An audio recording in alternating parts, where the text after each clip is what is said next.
जुलाई सन 2001 लोग उस सुहाने दिन का मज़ा ले रहे थे और अचानक से बिजली कड़कना शुरू हो गई और एक ऐसी चीज़ शुरू हुई जिससे वहाँ के लोग आश्चर्यचकित हो गए और वो थी बारिश। आप सोच रहे होंगे कि इसमें क्या खास बात है, पर वो कोई आम बारिश नहीं थी, बल्कि वो खून की बारिश थी। पर ये सब वहाँ के लोगों का मानना था। हम आपको ये मानने पर मजबूर नहीं कर रहे हैं कि वो खून की ही बारिश थी, लेकिन चलिए थोड़ा साइंटिफिक बात करते हैं।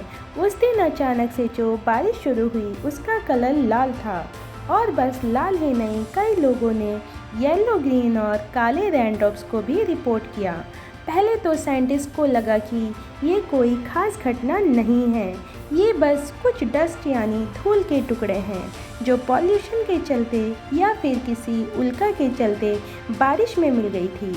साइंटिस्ट फिर उस रेन के सैंपल को एक लैब में ले गए और उन्होंने इलेक्ट्रॉन माइक्रोस्कोप्स के नीचे उसे स्टडी किया, और उन्होंने पाया कि ये एक ऐसी पार्टिकल है जो जिंदा थी। जी हाँ, आपने सही सुना, वो जीवित पार्टिकल थी जिनके अंदर लाइफ थी। साइंटिस्ट को वो रेड ब्लड फेस यानी आरसीबी जैसी लग रही थी। साइंटिस्ट कैसे पता करते कि ये सच में ज़िंदा है कि नहीं? इसका एक ही तरीका था, और वो है इसकी डीएनए की स्ट्रक्चर को देखना। पर असल में उस पार्टिकल के अंदर कोई डीएनए नहीं था। उस पार्टिकल की हरकतें एक जिंदा सेल जैसी थीं, पर उसमें कोई डीएनए मौजूद ही नहीं था। पर कई साइंटिस्ट का कहना था कि इसकी रिसर्च इंटरनेशनल लेवल में होनी चाहिए, क्योंकि अगर और भी एडवांस डिवाइस से हम इसकी जांच करें तो हमें ये पता चल सके कि इसकी सच्चाई क्या है। ये इतनी मिस्टीरियल ड्रॉप्स थी कि साइंटिस्ट ने 10 साल तक इस रेन ड्रॉप को लैब में रखा।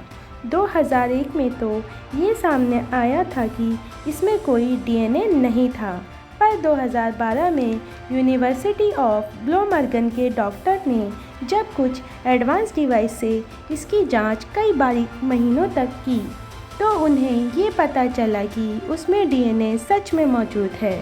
बहुत सारे पब्लिक रिपोर्टर में ये कहा गया कि ये कोई एलियन इन्वेजन है, एलियन धरती पर लाइफ को भेज रहे हैं यहाँ पर पनपने के लिए।